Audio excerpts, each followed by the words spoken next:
মাওলানা মাহমুদুন নবীর সমর্থনে দাঁড়িপাল্লা মাত্রায় ভোট চাই। আলহামদুলিল্লাহি রাব্বিল আলামিন ওয়াল আকিবাতু লিল মুত্তাকিন والصلاة والسلام على سيد المرسلين وعلى آله وصحبه أجمعين। ইসলামী আদর্শের পতাকাবাহী সংগঠন শহীদি কাফেলা বাংলাদেশের গণমানুষের আস্থার প্রতীক, প্রিয় জন্মভূমি বাংলাদেশে ন্যায় ও ইনসাফ ভিত্তিক সমাজ কায়েমের বিপ্লবী সংগঠন মানবিক বাংলাদেশ গড়ার প্রত্যয় দীপ্ত কাফেলা বাংলাদেশ জামাত ইসলামী বাকেরগঞ্জ উপজেলা কর্তৃক আয়োজিত বরিশাল 6 আসনের সম্মানিত জাতীয় সংসদ সদস্য প্রার্থী অঞ্চলটি বাংলাদেশ জামাত জননেতা জনাব অধ্যাপক জননেতা মাহমুদুন নবীর সমর্থনে ভোট কেন্দ্র ভিত্তিক দায়িত্বশীল সম্মেলনের সম্মানিত সভাপতি, জেলা মজলিসে শুরার অন্যতম সদস্য, বিশিষ্ট শিক্ষাবিদ জননেতা জনাব অধ্যাপক মাওলানা ফিরোজ আলম, আজকের এই অনুষ্ঠানে বিশেষ অতিথি কেন্দ্রীয় মজলিসে শুরার অন্যতম সদস্য, জেলা জামাতের সংগ্রামী নায়েবে আমির,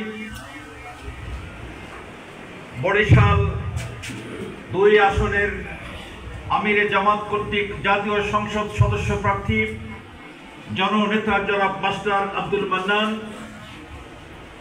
বিশেষ অতিথি সাবেক ছাত্রনেতা জেলা জামাতের সংগ্রামী নায়েবে আমির, বিশিষ্ট সংগঠক শিক্ষাবিদ জননেতা জনাব ডক্টর মাহমুদুর রহমান, আজকের এই সুন্দর আয়োজনের মধ্যমণি, যাকে ঘিরে আজকে আমাদের এই পরন্ত বেলার দুপুর বেলার এই আয়োজন, বাকেরগঞ্জ মানুষের নয়নের মণি, আমিরে জামাত কর্তৃক ত্রয়োদশ জাতীয় সংসদ নির্বাচনে বাকেরগঞ্জের এই আসন থেকে যাকে আমিরে জামাত জাতীয় সংসদ সদস্য হিসেবে প্রার্থী ঘোষণা করেছেন, আমাদের মাঝে উপস্থিত আছেন আমাদের প্রিয় ভাই জনগণের নয়নের মণি জনাব অধ্যাপক মাওলানা মাহমুদুন নবী। আরো উপস্থিত আছেন জেলা জামাতের সহকারী সেক্রেটারি সহ উপজেলা এবং ইউনিয়ন পর্যায়ের সম্মানিত দায়িত্বশীল ভাইরা এবং আজকের এই সুন্দর আয়োজনে উপস্থিত সেন্টার ভিত্তিক দায়িত্বশীল ভাই এবং বোনেরা, আসসালামু আলাইকুম ওয়া রাহমাতুল্লাহি ওয়া বারাকাতুহু। ভাইয়ের আমার শুকরিয়া আদায় করছি যে রব্বে কারীম দীর্ঘ 19 বছর পর আমাদেরকে বাক ব্যক্তি স্বাধীনতা নিয়ে মুক্ত মঞ্চে মুক্ত কণ্ঠে কথা বলার সুযোগ করে দিয়েছেন। আমরা অত্যন্ত কৃতজ্ঞ চিত্তে মহান রব্বে কারীমকে স্মরণ করছি, তার কারণ দীর্ঘ 19 বছরে যারা 5 টন ট্রাকের বালু সরাতে পারেনি,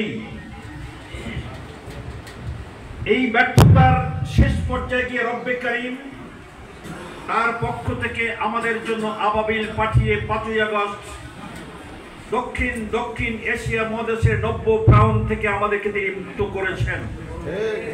আমরা আজকে মুক্ত। মুক্তির জন্য মানুষের প্রয়োজন হচ্ছে গণতান্ত্রিক প্রক্রিয়ার চর্চা। 24-এর 36 জুলাই তথা 5ই আগস্ট পর্যন্ত আমরা গণতন্ত্রের কোনো চর্চা করতে পারিনি। আমরা রাজনৈতিক দল ছিলাম, আমাদের নিবন্ধন তারা কেড়ে নিয়েছে। স্বাধীনতার পর থেকে প্রত্যেকটি নির্বাচনে জামাত ইসলামে অংশগ্রহণ করেছে এবং পার্লামেন্টে গুরুত্বপূর্ণ ভূমিকা পালন করেছে। যেই প্রতীক নিয়ে আমরা নির্বাচন করেছি সেই প্রতীক তারা নিষিদ্ধ ঘোষণা করেছে।